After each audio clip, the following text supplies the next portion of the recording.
I have made it kind of started pointing me to the project management. For no reason, my boss felt that I should be among those that should be downsized. I'm a senior technical program manager. So I had so many calls, right? So many rejection calls. If a company does not employ you, there are two things. I started coaching what I wanted to become, even though I wasn't getting so much paid to be. So, for example, if I coach you and you get a PM job in the UK, in the first 2 months, I would support you on the job. Before entering into the UK, I had mentored 70 plus project managers, 30 plus business analysts. How were you able to find that job in the UK? Thank you and welcome, Mr. Darlington. It's good to have you here. Yeah, thank you for hosting as well. So it's good to be here. Awesome. Okay, I think we'll just jump to the first question. So the first question would be, can you tell us a little bit about yourself, your career, your background, or just tell us the journey of how you got to where you are today? So at least our viewers will know who they're speaking with. Wow. So that's more like a very difficult question. Anytime I'm asked, but what I would be able to say is I'm a focus driven project manager. Started career as an engineer for a couple of years with Huawei. Then I was developing the skill of leading people, managing things, driving things in a well structured way, and that led me into project management with Huawei. And then I moved from Huawei to Seamless, where I was looking after software and IT related type of projects as against the one I was doing with Huawei. So um, it kept growing till now. I am working as a senior technical program manager within the IoT space. So it's project management for me has been a goal fulfilled, and for me it's not just a destination, but it's still part of the whole journey. I didn't think I would be a project manager when I started my career because I actually wanted to be a network security professional, doing a whole lot of protecting organizations from threats. But then I I would say I started falling in love working with people than working with systems. So project management was more like that um, phase that allowed me to deal with the most difficult part of making things work, which is working with people and ensuring that we move from the planned goal to the achieved goal. So in summary, that's what I would say. I don't like mentioning the whole I am certified this, certified that. So I just try to keep it simple. So I've been a project manager or worked within the project management space for more than 9 years now, and currently based in the UK. And I hope my story or my journey will be able to help somebody who didn't know that they could be a project manager. Yeah. Awesome. I think that's a very good summary. That's like 20 or 15 years story summarized in in a Yeah, it's few not it's minutes. not But easy to do. yeah, It's not easy to do that. Yeah, I know. yeah. I think there's something that I just want you to shed more light on, and it's the aspect of you discovering the fact that you want to manage people instead of sorting out systems. What was that process like for you? The process of discovering. Is there anything you learned during that whole process that can help someone else that's confused or that feels like they should be doing something else? Okay, so I think it's not so easy to discover. One of the best ways is to tell yourself the truth. And I I think about 15 years ago, I read a book called Living Intentionally. So that book made me to understand what the when you say I have made it. What does that IT actually mean? So if you if you actually love the sight and smell of blood, it simply means you have a flair for working within the medical space. If you love the smell of chemicals and all of those things. So you need to kind of be able to identify where does that love or passion come from without being stressed or asked to do something. You see yourself doing it. For me, I think what made me become a project manager, um, there are two things. I really don't like sharing both of them because one of them sounds very funny. So funny in the sense that kind of had a date and I'd already planned everything. I'm a good planner, so even while I was doing engineering, so I'd already planned everything. We were supposed to meet, and I just got a call from. I was an engineer then, a wireless engineer. I just got a call from the project manager that, oh, I have been assigned to a project, and then I needed to travel from where I was to some other place. And I was like, I had already planned my life, and then somebody else who is a project manager then directed me into something. So I was saying, God, how will I move from somebody just telling me, oh, have you done this? Have you done this? To me being the person asking people, have you done this? Have you done this? So that's the funny side. But apart from that, the main thing was while working with system, every engineer was focused on solving problems. But I, even in engineering, was more focused on how do we go, how the process at which we go about solving the problem. So while there is something to solve, I analyze them and I plan how I'm going to solve it, not just solving it. So I knew that this was not just a normal engineering practice. So I sat down with some mentors and I told them, so I don't just want to solve you bring a laptop that is not working, an engineer just fix it.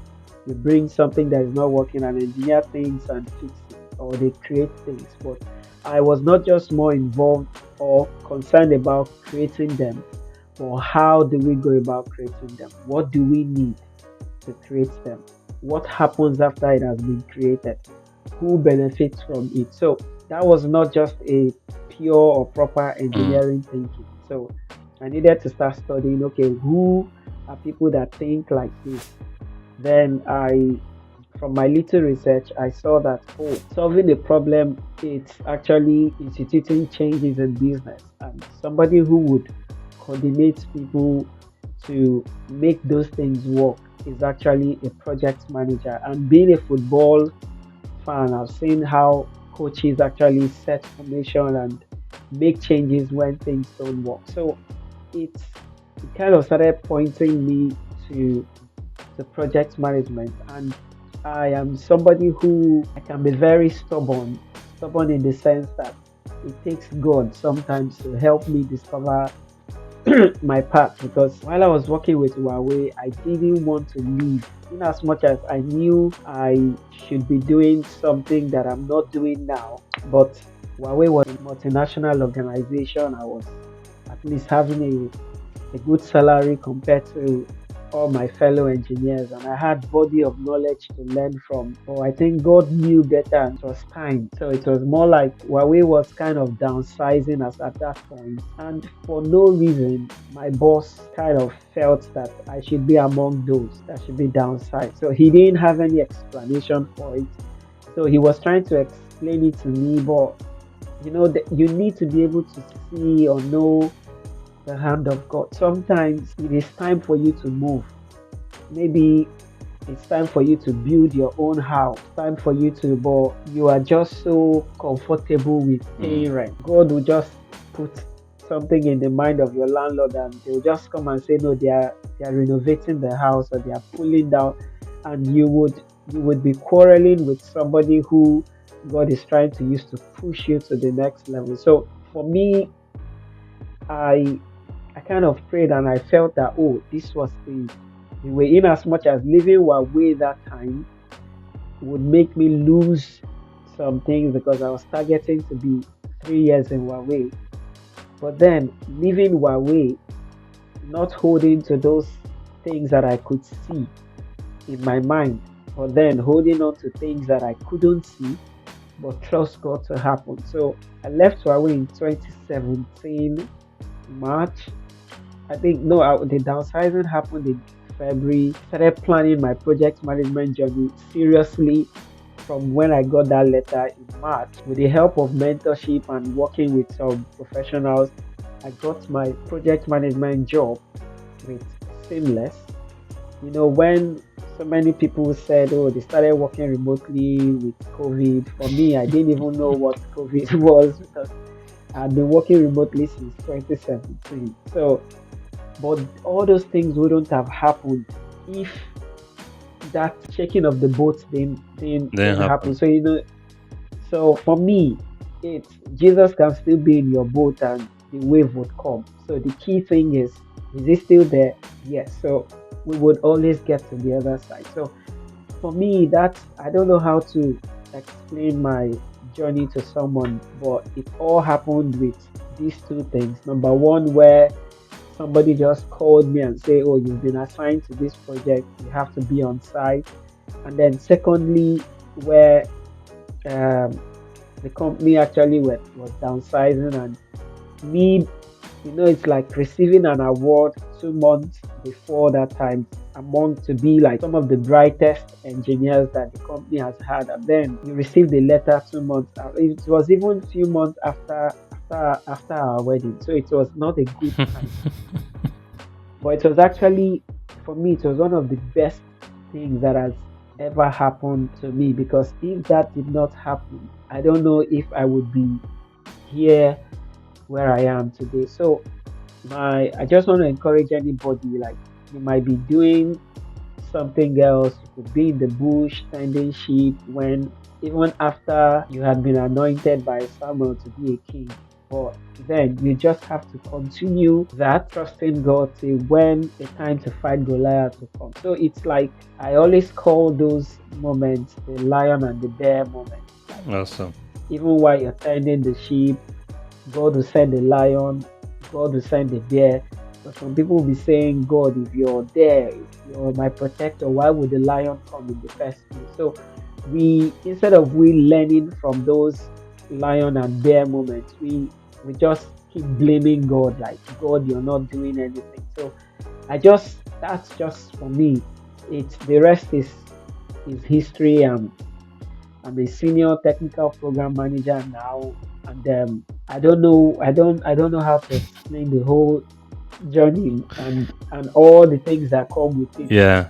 it all started it all started in a way that everybody wouldn't like. So Yeah. Yeah. I think that's that's very important. Looking at turning the seemingly bad news into positives and opportunities, something that we all need to learn. And I think that's something that Nigerians are known for, really. We are resilient people. We know how to keep moving forward in spite of whatever has happened. I think I want clarity as regards to when you moved to the UK. The seamless job, was it, were you in the UK doing the job? I know you said you were doing it remotely, or was it after seamless? When did the move to UK happen? okay. The move to UK. I think that was early 2023. I got a job September October of 2022, and then I moved to the UK end January 2023. So, but before then, I was working remotely in Yeah. Nigeria from that 2017 before this move. So yeah, it's Yeah, so I think my follow up question to that will now be, for someone that is in Nigeria now, that yeah. has a very good experience, maybe they're also working for a tech company or a multinational or something. How were you able to find that job in the UK? What tips can you give that person that is looking for a job to move their family to get, I think it's the tier 2 visa, right? The work visa that will be able to do sponsorship to sponsor them. Wow. So Um, so first thing for me was to know that it was time to move to the UK, right? So um, because you would know where do you want to go to and why do you want to go there. Then, if you get that, the next thing is how are you going to get there? So, several people were moving to the UK, different, some go through school, which is very expensive, some go through other means. But I'm a very, um, I would say, I'm a very non conventional person in the sense that I started studying the UK market way, way, way ahead of time to see what do they need, what do they, because that I'm a project manager in Nigeria does not necessarily mean that automatically I'll fit into the UK market. It's just like, let's take it like I'm a driver in Nigeria. If you come into the UK to drive, you have to relearn the process because we drive on the right here in the UK, we drive on the left. So the way we approach roundabout, where we look, where we give way, it's totally different. So most people start preparing for UK after they have come to the UK, which is very wrong. Now, so all I did was to spend years. So while people were sleeping, going to parties, watching football, so I had my pen, I had my paper. I started saying, what do the UK need? What are they asking for in a project manager? So I looked at several project management jobs and started studying what the vacancy, and then I strategically positioned myself on LinkedIn, um, not just being on LinkedIn for LinkedIn's sake, but I was there. And so to actually cut the long story short, I was contacted by some recruiters. I had a couple of I had so many calls, right? So many rejection calls. Like sometimes I felt like, okay, it's okay. It's like these people don't know. It's like there's no need to be quarreling with who is going to solve the problem. So even when they call and say, oh, sorry, there's nothing we can do, blah blah blah. I just there's something somebody told me that if a company does not employ you, there are two things. It's either they don't see your value or you did not show them your value. I don't blame them for not employing me. It's either I didn't tell them what I can do or they are not seeing it. So if they are not seeing it, it's not my problem. So I could know that yes, I did all I could do, but they just didn't see it. So that they didn't see it is a loss for them. So it means it has given me space for another company. You can't work in all the companies at a time. You can only work in one company at a time. So I started that. I was applying, and luckily, by God's grace, the one I didn't even apply for contacted me on LinkedIn, and I went through the whole process. And the vice president was so um, happy, and he asked, would you be needing a sponsorship? I said, yes. And if you have to carry me, you have to carry my Family. entire family. He said, yeah, yeah, yeah. They were even asking me, do you have any other person you can add? I said, no, for now, I don't have. But the thing for me, it still boils down to not. I don't call it the God factor. I just call it God, right? Because I am not only for you to hire somebody from Nigeria.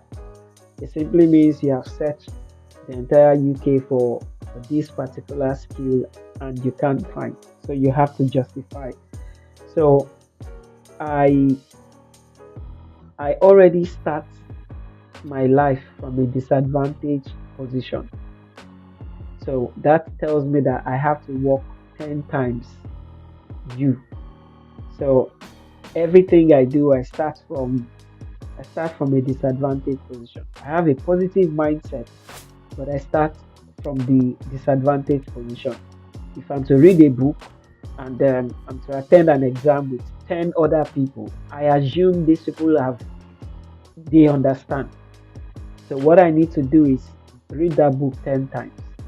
So some people do not understand the whole God's grace kind of thing. They think God's grace is like, oh God, anywhere I read in this thing, let it come out in the exam. That's laziness. So God's grace allows you to work extra harder than what what somebody will do one time, you have the ability to do it 10 times. So that's what I do. So I apply, I I I read, I study, I learn. I have mentors who would tell me do it this way, do it that way. Okay, get this number. So and another thing is I started coaching what I wanted to become. So like I'm sure you would understand that even while I was in Nigeria, I was coaching um, a whole lot of project managers. I wasn't in the UK then, although in Seamless I was working on projects with um, international clients. But then I started training as a and coaching as a project management coach, business analysis coach, and I was working with. So when these students get jobs, I also kind of provide that support. So that even though I wasn't getting so much paid for doing that, I didn't want them to pay me. I was using them to kind of also learn what a project manager in the UK market to be. So, Yeah. for example, if I coach you and you get a PM job in the UK, in the first 2 months, I would support you on the job. I don't care whether you pay me or not. All I'm doing is I'm using you to learn how the UK culture, the UK. So when it was time for me, it was more like, oh, you've learned the UK culture 10 years ahead of time. So everybody is asking, but you've been in Nigeria, how come you know? So all I do is that's why I say I start from a disadvantaged position and I rather than letting you pay me, when I if I see that I have a whole lot of things to gain from you, I don't even tell you what it is. I offer to learn, I offer to help you, and to you you feel I'm helping you, but you don't know that as You're I'm talking helping you, them. my pen is always in my hand. So in front me, I always walk with a pen and a couple of papers. So I'm always taking note of things. So having coached over 70 UK project managers and Wow. 30 plus business analysts in a couple of 2 3 years, I there was nothing else that That was new was to to you. happen in the UK. Yeah. So when I got into, I think the interview was was pretty simple. So I already knew the market, whether it was the supply chain market, whether it was the healthcare market, because I had coached students in these different areas. So when they speak, it's more like, oh, so before they didn't even know I was in, they didn't know I was in Nigeria during the Interview. interview process. Because when the offer was given, it was more like, and I told them, sorry, I am not located in the UK. Say, oh, but it's the time they would use to say, because somebody taught me, said, don't give them the chance to judge you at the first meeting. So anything that will make them make a judgment. So for me, the first interview, the second interview, the last interview, I was speaking. So even when I speak about my project, I speak about the project from an international point of view. I'm not, oh, I did a project in Lagos State. Nobody knows Mm. where Lagos is. So rather than say Lagos, Lagos is in Nigeria, Nigeria is in West Africa, West Africa is in Africa. So I will tell you I did a project in Africa, right? So I did a project in one of the biggest economic city in Africa. You don't need to know the name. So I didn't tell you a lie. I just told you exactly what I did. And And and if the company you work for example, you work for Access Bank, or you work for GT Bank, and if this company has a global presence, don't just say you work for GT Bank Ikeja. So I would rather say I worked for GT Bank, GT Holdings, or because that branch you're working is part of a bigger holding, and the holding has a global presence. So the way you actually would present how you're saying something would make somebody either. So every bottled water is produced, the production cost is same, but the selling price is different. So if the bottled water ends up in traffic, it's going to be bought for 100 naira or 200. But if it ends up in a plane or ends up in the VIP spot in a lounge or something like that, the value increases. So I try as much as possible to know that we were all born in the same place called Nigeria. But then, while you are trying to take your product to the local market, I am doing everything, studying everything, trying to understand what the international market is so that I would place myself so that when you see me, you're judging me based on where you saw me. You're not judging me based on where I come from. Yeah. It's only after you have finished judging me, you then ask Now me, where do realize. I come from? And I'll say, I'm speaking to you from one remote village in Abia State. Say, where is Abia? Don't worry. If you hire me, you would know. So in all, so because the big mistakes we do is that the CV is wrong. When somebody looks at the CV, they just make a judgment. Whereas maybe you could do something more than that, Mm, right? Or you get to the interview, you're not well prepared, you don't know the market that you're. So it's a whole lot of work. So it's not just kneel down and pray and all that. So when you pray, God gives you wisdom. But what do you do with it? yeah. Most times we just sow seed on top of the wisdom and forget. No, no, no. It's not about seed sowing. You have to Yeah. work. Let's You so have to. you've shared a whole lot. So now you're in the UK, you've moved. If you look back, what would you say is the biggest challenge that you faced during that relocation phase or that process? I know you've spoken about the interviews. Was that the most challenging phase or the most challenging part, or was it something before then or something afterwards? So the the biggest challenge is to be found, Hmm. right? Because I I know that I'm not the only person applying The job. for for the job. So and I took my pen and I wrote down who are the people. I don't call them competitors, but who are the people I would be collaborating with for this particular position. So number one is already experienced people in the UK. Number two are people who are mid-level experienced. Number three are people who are in the UK who are graduates and they have right to work. Hmm. Number four are people who are graduates who maybe have post study That's and they are looking for that particular. some very deep analysis. A lot of people won't do So that actually.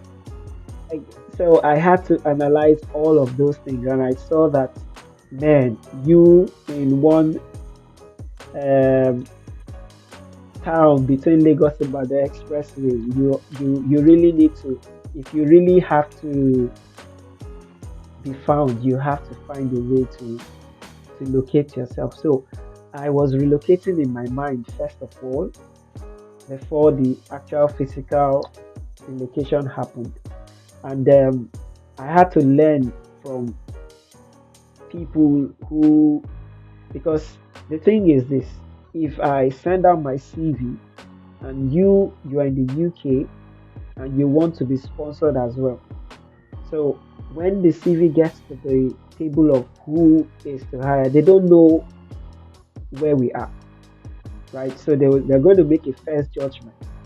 So I need to say, okay, CV has to be okay, and I need to remove location from the CV. So I'll just leave email address. I don't even have to put phone number, because if I put my phone number, it's going to show +234, Mm. so you know where I'm coming from. So I'll just, if you need to reach out to me by email. So I don't put country, I don't put location. I just put my name, my email, and I flog out my whole experience.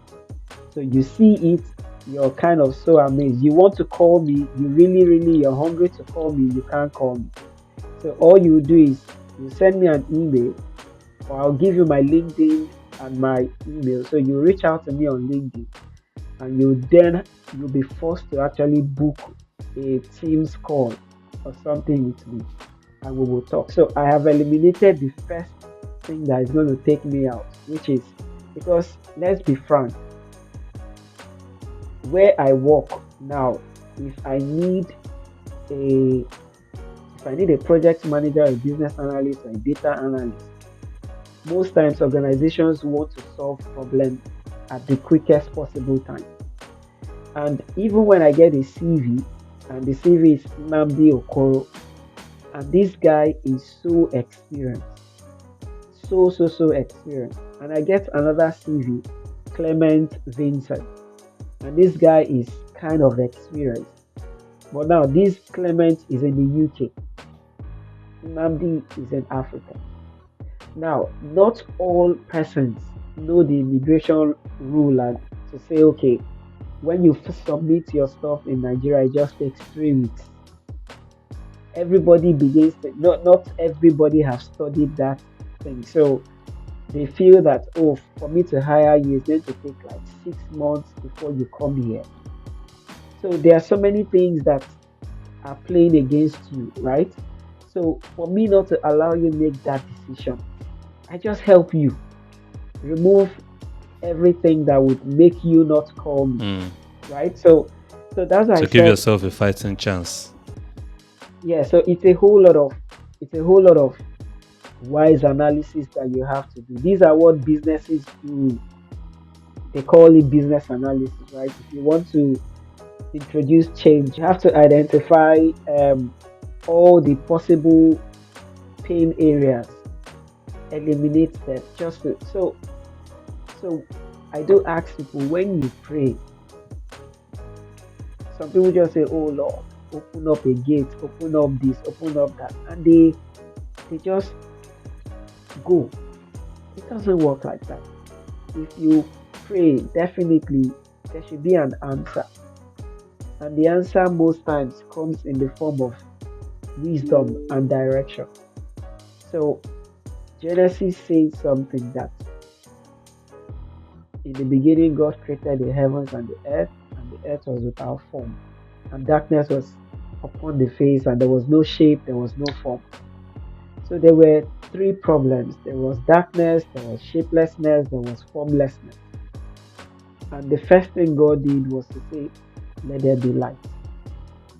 Now, light did not solve the problem.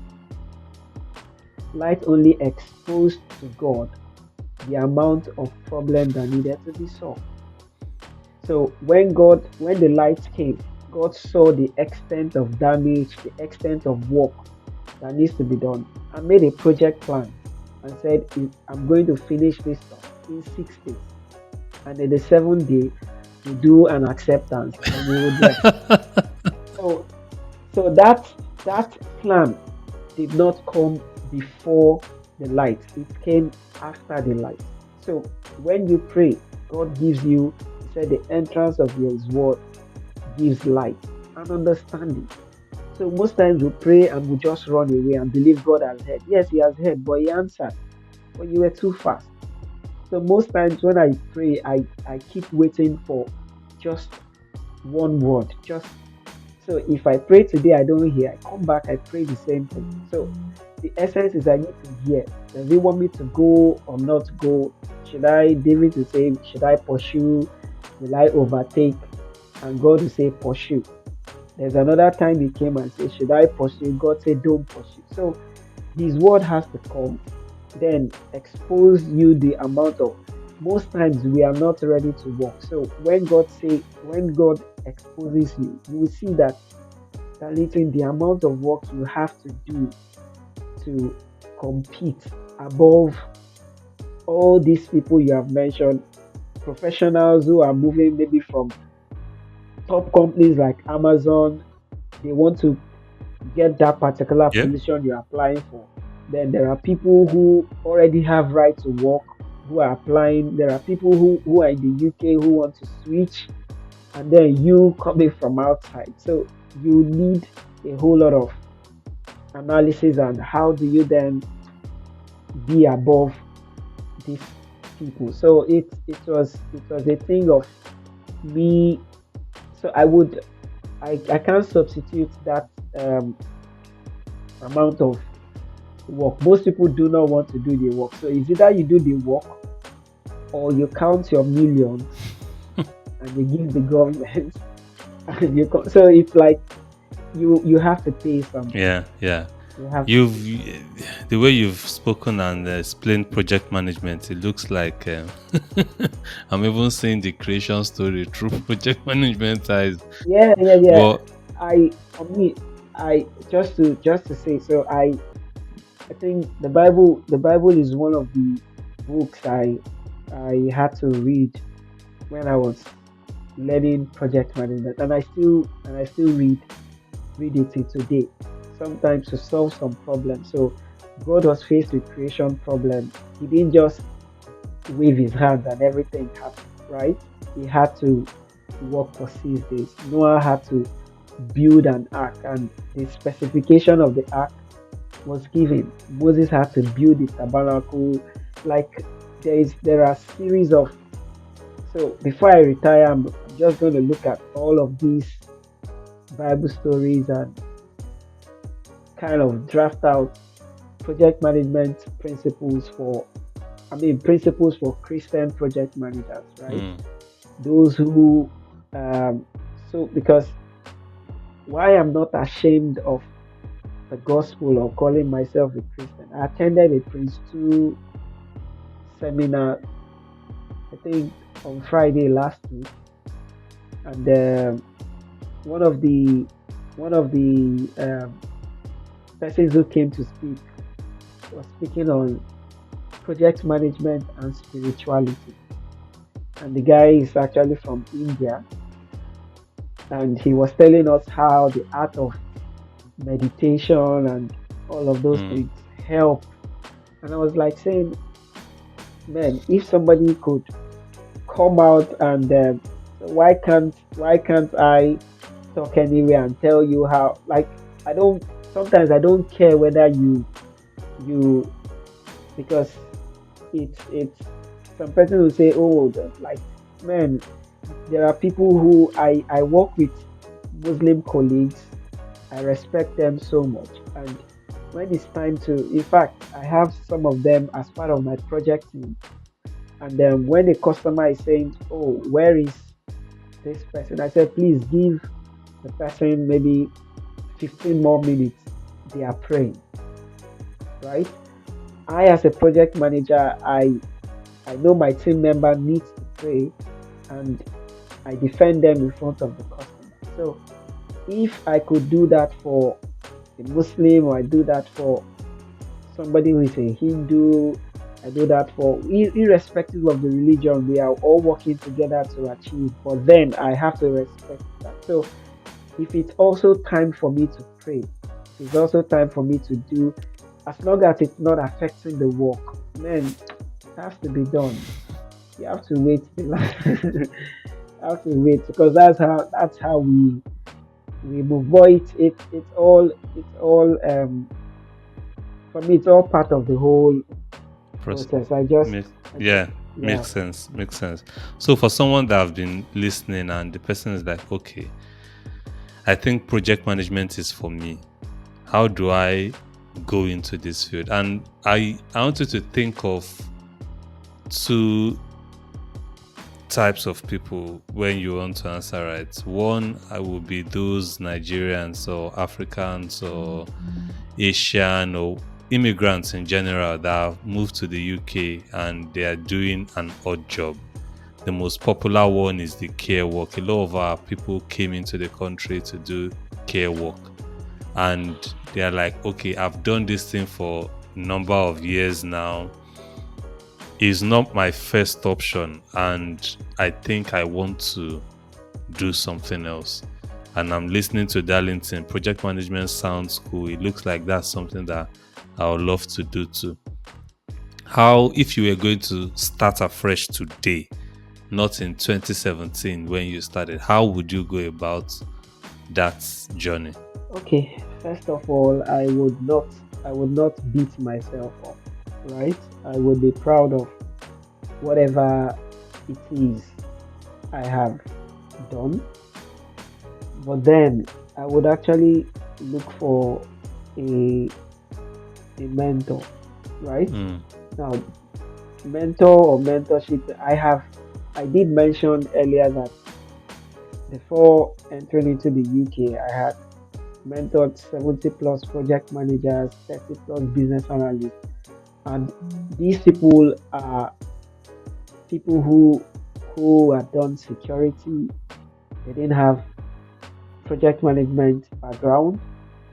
They didn't even know what project is. That bad, So right? yeah, yeah, yeah, that bad.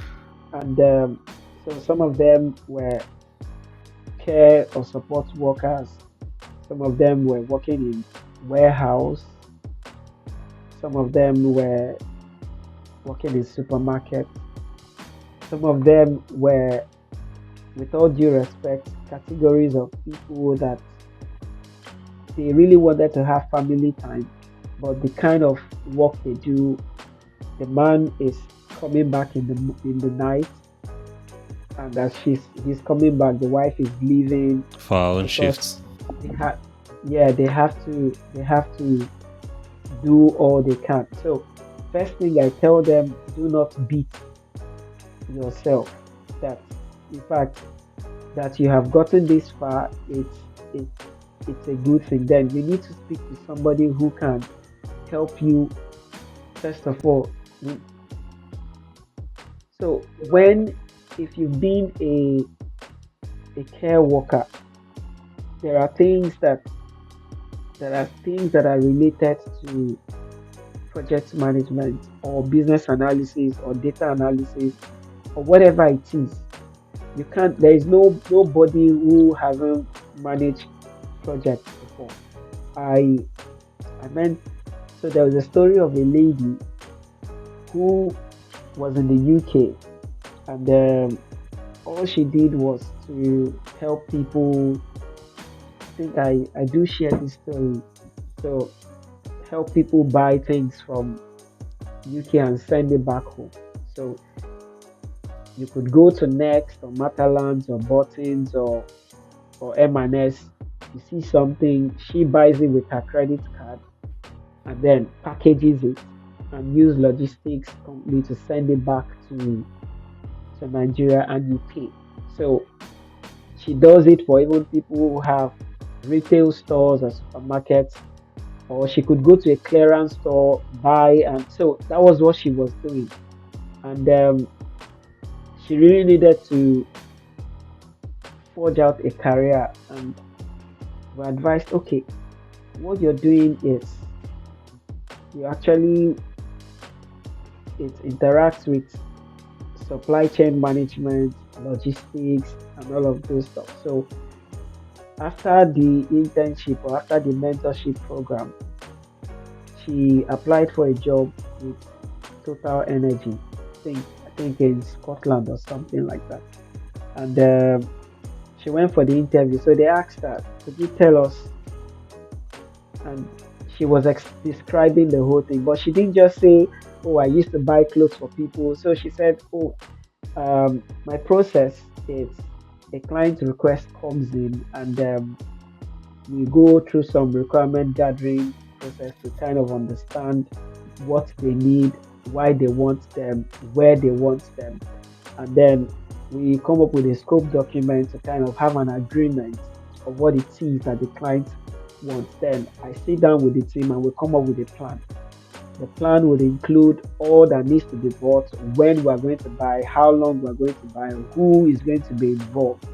Then, once the plan is agreed, we go into execution, speak with our retail partners and vendors and suppliers, get the items, and then start working with international That's logistics very smart. com- so logistics companies to actually, and then we ensure that the client's goods are tracked end to end through some high tech tracking process so that fulfillment is not compromised. And once the client receives the orders, we ensure that we get a final sign off, and then the payment is made. They said, "Wow, can you tell us this? We love how you told us about the process, but what is the product itself?" She said, she said, it's actually clothes. So when she said clothes, everybody in the interview hall was just laughing, like it's like clothes. And you all of this process for clothes. She said, yes, she doesn't compromise. So whether it's a cloth or a sweet or a very big petroleum product, client satisfaction is key. And so to cut the long story short, they told her that okay, from today you wouldn't be doing this for Clothes. clothes. Would want you to manage the entire procurement process. So, and that was how she got the job. And where did she learn this from? You know, going back to what I said, um, David had killed the lions and killed the bear. He had never fought anybody, he had never killed anybody. And the very first job opportunity that came was something every other person was afraid of. And he needed to at least have a CV. So when Saul was doing the interview, he said, I have killed the lion and I've killed the bear. When they come to snatch the sheep away, I would run after them and I will smite their head. If they face me, I grab the head and I kill it. And this is the same thing I would do to this guy. So that's why I said some people blame God for making them do care as their first job or do warehouse as their there's no time. So those are lions and bear moments. All you need to do is get with somebody who could then from there then take you. It might take there's no fast hard and fast rule. The person could what I do is if I meet with you and I see you don't have any experience, I don't lie to you like some training organizations will do and say, come, we'll give you something in 1 month, in 6 weeks. No, it doesn't work like that. So we do a gap analysis, we look at the UK market, whether it's project management, business analysis, cloud engineering, DevOps, whatever be the discipline, auto mechanic. We'll check what is their requirement and we'll check what do you have and we'll do the minus. We'll see that, oh, the gap between where you are and where you want to be is going to take 7 months and it's going to cost this amount and it's going to require you this amount of personal sacrifice of time and it's going to require you to work with this person to achieve it. If you come up with that whole plan, you let the student agree to that plan and then we'll follow. And once they follow through that plan with the help of the mentor, whether it is 1 year, whether it is 6 months, whether because the reason why this plan differs from people to people is you may have worked in a bank, maybe not as a project manager, but you've been involved in some marketing campaign project. You have an idea. Somebody had never done anything before. The very first pound they received was from a shift he or she did from care. So the way the length it will take for that person to reach is different from you. So that's why I said I don't use the word compete, right? Rather, it's collaborate. I look at what I don't even count. I don't wake up in the morning and say, "Oh, I have 10 competitors." So no, I don't have time. I I rather look within myself and see what can I do to be better than yesterday. What can I do? So that's So all I just say is let them get a mentor who would help them with that analysis first of all. So once the analysis is done, they will see black and white where Where the their gaps are. deficiencies are, then the things that they can bring from care. Because for you to work in the care sector, it's a very delicate sector, right? There is timekeeping and time management. There is client Yeah, satisfaction. stakeholder There is management. Yeah. there's stakeholder management. You need to keep to your. There is also kind of quality assurance and reporting. So it's not far away from what we do. The only thing is we don't do it the way you do. So somebody needs to look at, not condemn what you do, right? But look at what you do and see what can we pick from there.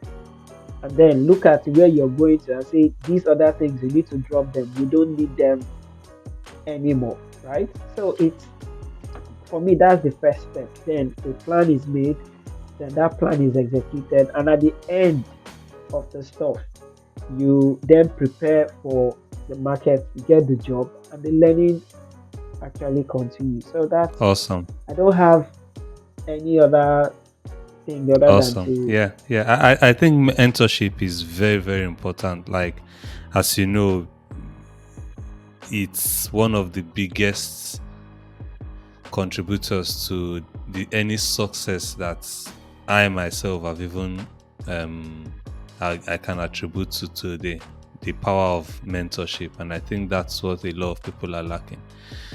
Just having the right mentors, and for anyone that is watching and they think, oh, okay, I would want a mentor like Darlington, you can reach him on LinkedIn, or I'll drop a link to his LinkedIn profile in the description, and also a link to a form if you want to reach out to Darlington. So either of that, you would find something, a link to reach out to Darlington in the description. So you guys can reach out to him if you want to. I think we'll just do some quick rapid fire questions. That's what I call them, and it's going to be more financial because I totally believe that you've gotten the job. That's the first step, very important step. But to take the step further, you need to know how to manage whatever you'll be earning. You get the project management job, you're earning 60K, you're earning 70K, you're earning 100K, or maybe like Darlington earning about close to 1 million, whatever it is. You need to learn how to manage, and we need to learn how to handle money. So this will just be quick financial questions for Darlington, just to see and learn one or two things from Darlington about how he manages money. So the first would be, what is the best financial advice that you've ever received, and how has it impacted your life? okay, for me, I don't spend money I don't have. I don't spend, I That's don't the spend, key. That's the foundation. like, I don't spend money I don't have. I don't spend money somebody's, like, it's like you want to borrow money Mm. and, I don't, I try not to, I try not to borrow. I try not to spend what I don't have. And then I try to make sure that this is, I'll share one secret. So for example, if I'm earning 20,000 pounds now, this is theoretical. I don't think anybody, okay, let me say if I earn, for example, 25,000, and tomorrow God helps me and I get a job of 60,000, it's like, it's for me, it looks like as if nothing happened, because I'm still going to continue my 25,000, because it means if the job did not come, You'll I would survive on still your be 20. in my 25. So, but most persons just kind of immediately adjust to a 60K life. It doesn't work with me. So what I do is any other thing on top of that 25,000 that I is just Jara. So all of that goes to savings. Or I'm like 25 minus 60 is like 35. So it's like the whole 30. Because the thing is, if that job did not come, I will still be wherever I am. So what I do is there is a there is a nurturing period of, or there's a transition period of 1 year. So 1 year from after the that new Mm. job, that is when I now kind of step a little Into into away from the 25.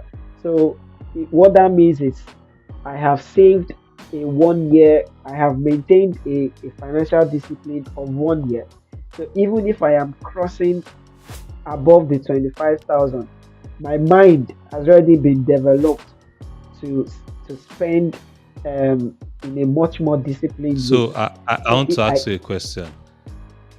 Where yeah, did you learn this? Because this is not normal with most people. no, it's so this is why anybody who wants to say, in fact, apart from project management, anybody who wants to do Bible study, please come, I'll mentor you.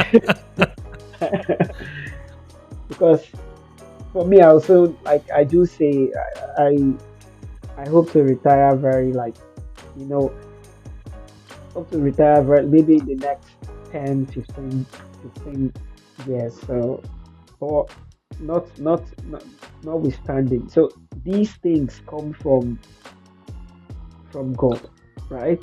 I don't know how. I didn't read them somewhere, but it goes back to what I said, that Lord, how do I, because everything I have was given to me by God, right? So even if it changes my, so for example, I'm living in a 900 pounds a month house, for example, and I'm driving a small Yaris or whatever it is, and then you applied. Don't forget that the reason I say this is, don't forget that okay, you're earning 25K. Now you struggled out of that 25K to pay for whatever career advancement um, program, and maybe it cost you 5K or so. There are so many other things from that your Yeah. 25K. So you can't just forget all the pain. Sometimes you need to kind of, once a new job comes, and you need to remove some money to say, okay, this one, let me first of all go and buy, yeah, let me first of all go and buy ice cream and pizza to just cool myself down for the amount of work I've done. But you can't just, because the mistake most persons make is quickly they jump into a space that they have never been prepared for. So you have never been prepared for a, from 25K, you've never been prepared for a 50K kind of lifestyle. You jump into that, and then all of a sudden you see that, because it's more like moving somebody from, for me, I look at it, moving somebody from primary school straight to GSS3.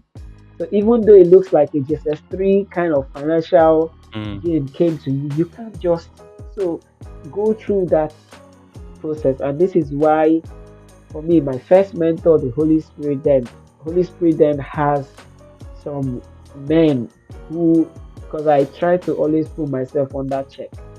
I have friends within my pair who I say, like, I don't care whether I'm older than you, I might be older than you by so many years.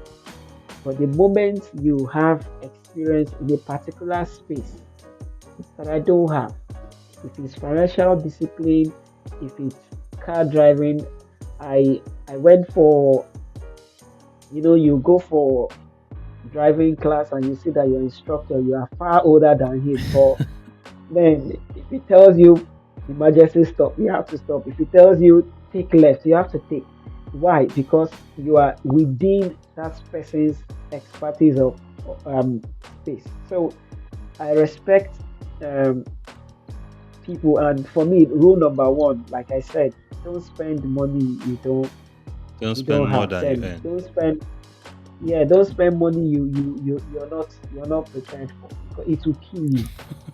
It will, some people have no, yeah, some people have died. They just adjust their lifestyle without it doesn't work like that. Yeah, I think the second question you've answered it in a way, so I'll just jump straight to the last question, which will be what financial mistake have you made in the past and what have did you learn from it? Ah, man, man. When people look at me and hear me, they just feel that this guy is just a product of God's grace and everything has been positive. Well, I remember making some. Um, so the thing is, if I ever have to do anything under pressure, without thinking, without praying, and without planning, it will definitely lead to a mistake.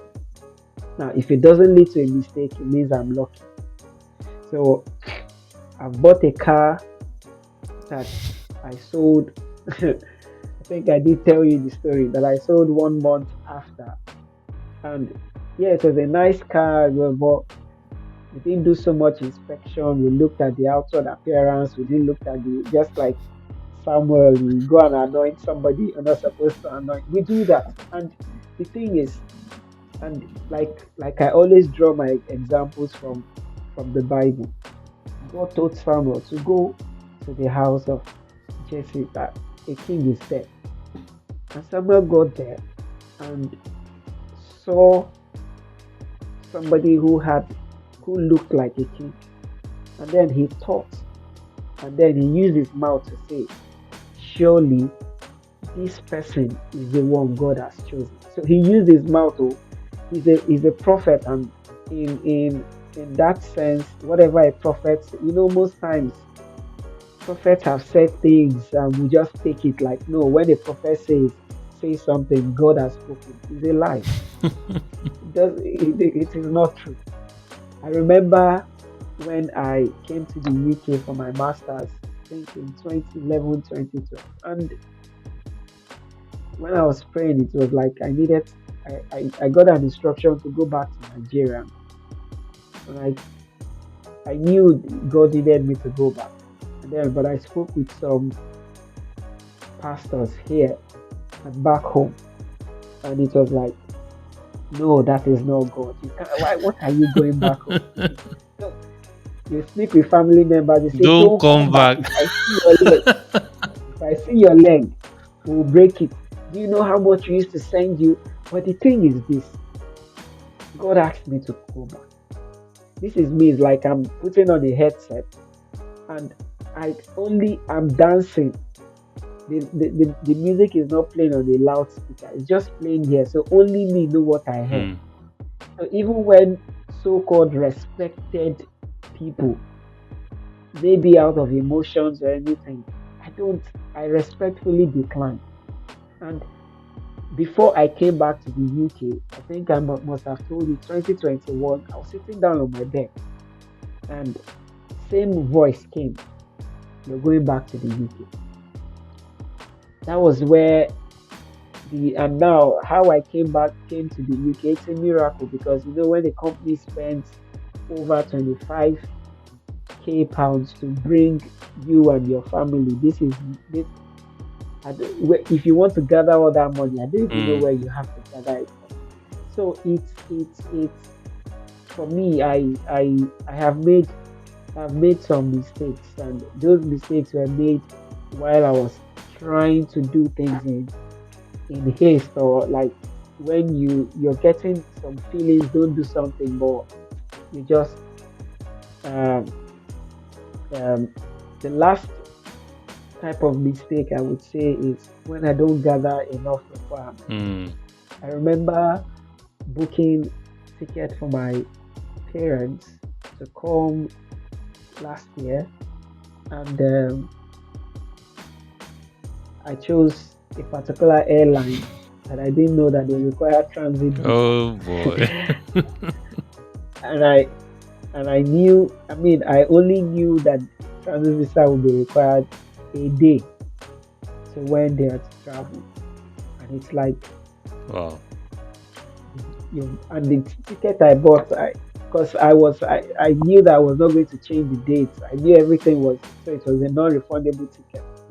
It's like, uh, I looked at myself, I looked at me, I was, thank God, and I had to then book a, I had to then book another flight close to when they were to come. So I lost that initial money, and then it's like, so when I look at all these things, for me, I just go back and learn. So if I'm to book again, if you're to book an airline, you need to know. That's why it boils down to the main thing we said.